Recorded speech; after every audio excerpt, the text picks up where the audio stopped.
Welcome to Cuckoo English Podcast for daily English practice. Hey everyone, before we start today's episode, tell us one thing. When you speak English, do you first think in your own language, then translate, and then speak? And by the time you speak, the conversation has already moved on. If that sounds familiar, don't worry. You're not slow, you're not bad at English. Haha, yes, you just trained your brain in a wrong way. So, welcome to Cuckoo English Podcast. I'm Sophia. And I'm Jeremy, and today we're going to talk about something every English learner struggles with, but almost nobody explains properly. How to train your brain to think in English, not translate, not panic, not freeze. But actually think in English, naturally, confidently, and without that annoying voice in your head saying, wait, grammar, sentence, tense. By the end of this episode, you'll understand why your brain keeps translating. Why thinking in English feels impossible. And most importantly, how to fix it step by step. So stay with us till the end, because this episode can completely change the way you learn English. Hey, Jeremy, let's start with an uncomfortable truth. Most people don't really learn English. They just memorize it. Exactly. From our school days, we're trained to do three main things: memorize grammar rules, translate sentences, and somehow pass exams. Yeah, you're right, Sophia. But nobody actually teaches us how to use English in real life, like how to answer questions naturally, how to express opinions, or how to continue a simple conversation. And because of that, something strange happens in our brain. Instead of thinking directly in English, our brain first goes back to the language we already know. Oh, yes, I remember this very clearly. When I was in college, a foreign student once asked me, "Where is the library?"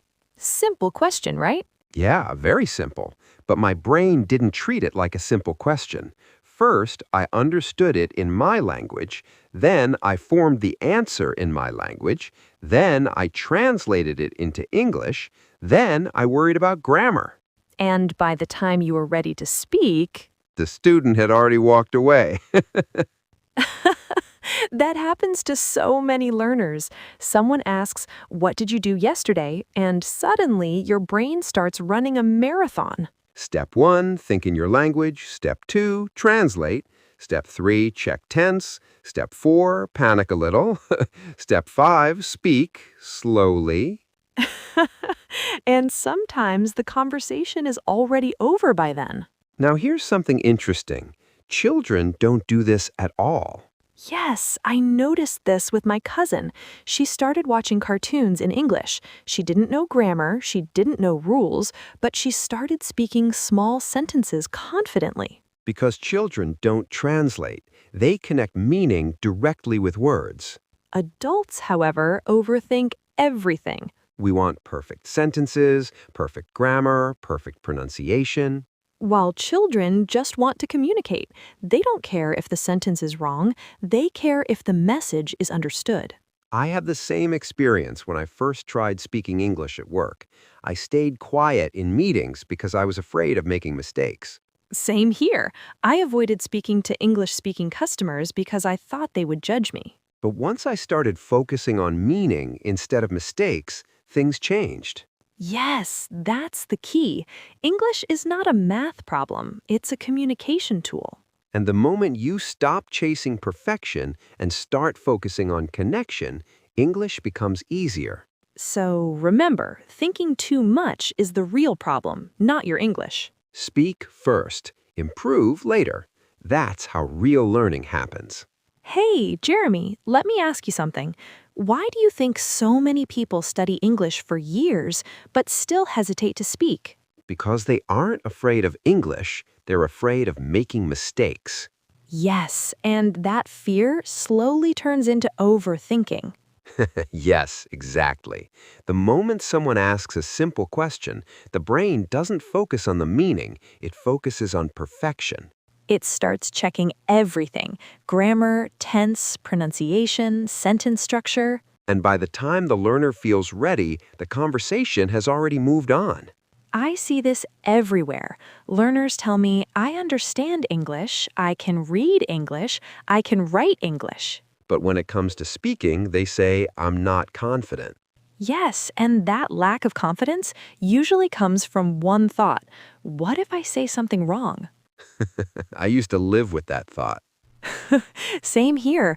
I remember knowing the answer in my head, but staying silent because I wasn't sure if my sentence was correct. That silence feels safe, but it's actually dangerous for learning. Because English doesn't grow in silence, it grows in use. The problem is, many learners believe practice should come after perfection. But perfection never comes without practice. Exactly. It's like saying, I'll start swimming after I stop getting wet. That's impossible. Overthinking creates a loop. You don't speak because you fear mistakes, and because you don't speak, mistakes never reduce. And slowly, English becomes something scary instead of something useful. This reminds me of a story from a university class that explains this perfectly. Oh, yes, the famous story about perfection and practice. Yes, in a university, there was a photography class, and the teacher decided to try an experiment. On the first day, the teacher divided the students into two groups. The first group was told you can submit only one photograph at the end of the semester. Just one photo, and it had to be perfect. Perfect lighting, perfect angle, perfect timing. And their entire grade depended on that one perfect picture. The second group got very different instructions. They were told you can submit as many photographs as you want. Only the quantity of the images was checked. They didn't need to worry about quality at all. No pressure, no perfection, just click photos and submit them. As the semester progressed, something interesting happened. The perfection group spent most of their time planning. They discussed ideas, waited for perfect conditions, and worried about mistakes. Many of them kept saying, this is not good enough yet. So they clicked fewer photos and tried to create perfect scenes, waited for better stuff.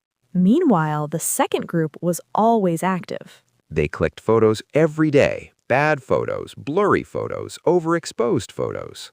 They made mistakes again and again. But with every mistake, they learned something new. They understood lighting better, they understood angles better, they improved naturally. At the end of the semester, the teacher collected all the work. And the result surprised everyone. The best photographs, the most creative and powerful ones, came from the group that clicked more photos. Not from the group chasing perfection. Because perfection made them think too much. And practice made the other group better without fear. Now here's the important part. This is exactly how English learning works. When learners focus only on speaking perfect English, they speak less. They wait, they hesitate, they stay silent. But learners who speak more, even with mistakes, improve faster. Their brain starts adjusting naturally. Just like the photography students, they learn by doing, not by overthinking. Mistakes are not signs of failure. They're signs of progress. So if you're listening to this and thinking, my English is not perfect yet, remember, it will never be perfect if you don't use it. Speak first. Improve later. That's how real learning happens. Okay, Sophia, let's clear up a very big misunderstanding for our English learners right now. Yes, a myth that scares almost every English learner. Many people think, I can think in English only after I become fluent. But that's not true at all. You don't need to be fluent to think in English. Say that again, because people really need to hear this. You do not need perfect grammar. You do not need a huge vocabulary. And you definitely do not need a native accent. Yes, thinking in English actually starts very small. Very small, with simple, everyday thoughts. Like the thoughts we all have all day. Exactly. For example, when you feel hungry, your mind already says something. I'm hungry. Or when you wake up late. I'm tired. Or when your energy is low. I need coffee. Honestly, that's most of my thinking too. Same here. Nothing advanced, nothing fancy. But people imagine that thinking in English means thinking like a native speaker. Long sentences, difficult words, perfect grammar, and gradually it will transform your language. No. Thinking in English simply means thinking without translating. Now let's talk about something important, translation. Translation feels comfortable. It feels safe. Because it's familiar. You first think in your language, then change it into English. But the problem is your brain is doing double work. First, your language becomes meaning, Then that meaning becomes English. and that's tiring. That's why many learners feel mentally tired after speaking English for just 10 minutes. Thinking in English removes one whole step. English goes directly to meaning. That's it. Here's something very interesting about the brain. The brain doesn't really enjoy rules. It enjoys patterns, That's why you remember song lyrics so easily. but forget grammar rules when someone asks you a question. So instead of forcing grammar, we train patterns. Short patterns, simple patterns, real-life patterns. Now let's start training your brain, slowly and gently. No pressure, no stress at all. From today, don't try to think full sentences in English. Just think in words and small phrases. For example, when you wake up in the morning, your mind can say, Morning. so tired. Need tea. When you're walking outside, Nice weather. too hot. Crowded road. Don't check grammar. Don't correct yourself. Your brain is slowly learning something very important. English is becoming part of your daily life. And that's how thinking in English really begins, naturally. You know, Jeremy, this next technique is honestly my favorite one because it fits so easily into our daily life. You don't need extra time, books, or apps for it. I agree. It's very simple, but I should warn people, it might make you feel a little strange at first. Yes, just a little. The idea is to start narrating your actions in English as you go through your day. Only in your head, please. We don't want people talking to themselves loudly on the street like, I am walking on the street. Exactly. For example, when you're getting ready in the morning, your mind can quietly say things like, I'm brushing my teeth, or I'm late today. Or that very common thought, where are my keys? That one happens almost every morning for me. And when you do this, something interesting happens. English stops being a subject you study and starts becoming a way you describe your real life. That's right. You're not memorizing anything. You're just matching English to what you are already doing. And this is not a new idea. This is exactly how children learn language, by connecting words to actions. Now, step 3, ban translation, partially. Now, before anyone gets scared, let's clarify something important. We are not saying you should erase your language from your brain. Of course not. Your language will always be there. We're just saying it doesn't need to be involved every time. Especially when you hear simple English words. Instead of changing them into your language, try to see them. For example, when you hear the word apple, don't search for its meaning in your language. Just imagine an apple, its color, its shape, maybe even its taste. When you do this regularly, your brain starts building a direct connection between English and meaning. And that makes understanding faster and more natural over time. For example, when someone asks you, "How was your day?" do not think the answer in your language. Simply think in English and say it. There's another habit we need to talk about, and many learners don't even realize they have it, which creates problems in thinking in English. Waiting. Yes, waiting for the right time. People often say, I'll start thinking in English later. Later usually means never. The truth is, readiness doesn't come first. Action comes first. The more English becomes part of your daily thinking, the more comfortable it feels. And comfort grows from use, not from waiting. Step 4 is think in situations, not sentences. One more helpful shift is to stop thinking in full sentences all the time. Instead, think in situations you face every day. For example, when you're at a shop, your mind naturally jumps to short, useful ideas. Things like how much, or too expensive, or any discount. At work, the thoughts are different. Need to finish this. Deadline today. Let's discuss later.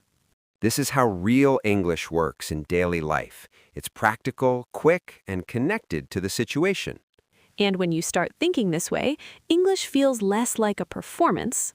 And more like a tool you actually use. You know, Sophia, we should also talk about something very important here. Input.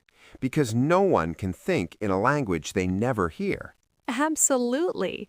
Listening is like fuel for your brain. Without it, nothing really moves forward.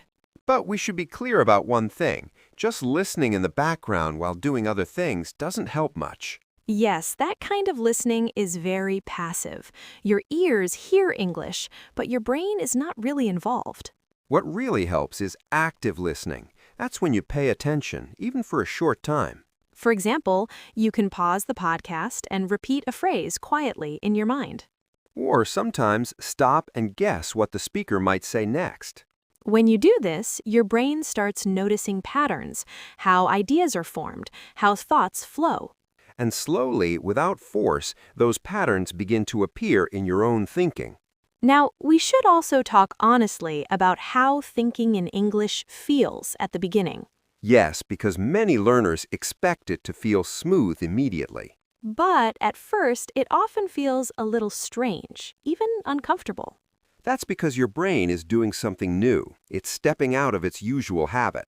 That feeling doesn't mean something is wrong. It simply means something is changing. Over time, as English appears more often in your thoughts, that strange feeling slowly reduces. And one day, you suddenly realize you're thinking in English without trying. Let's make all of this practical now, so listeners know exactly what to do. Yes, let's turn it into a simple 7-day Think in English challenge. In the first 2 days, focus only on single words, words that match your day. Things you see, feel, or need. Very simple. On days 3 and 4, move to short phrases. Not full sentences, just small ideas connected to your activities. On days 5 and 6, start thinking in situations. Like being at work, at home, or outside.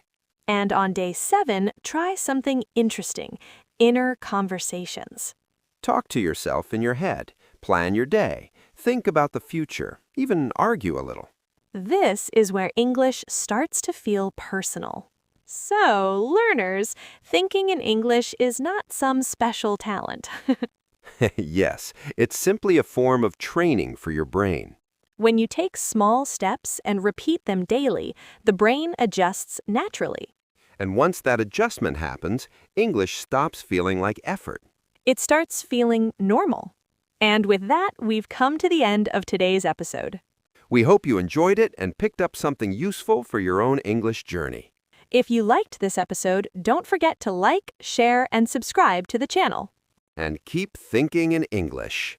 Bye for now.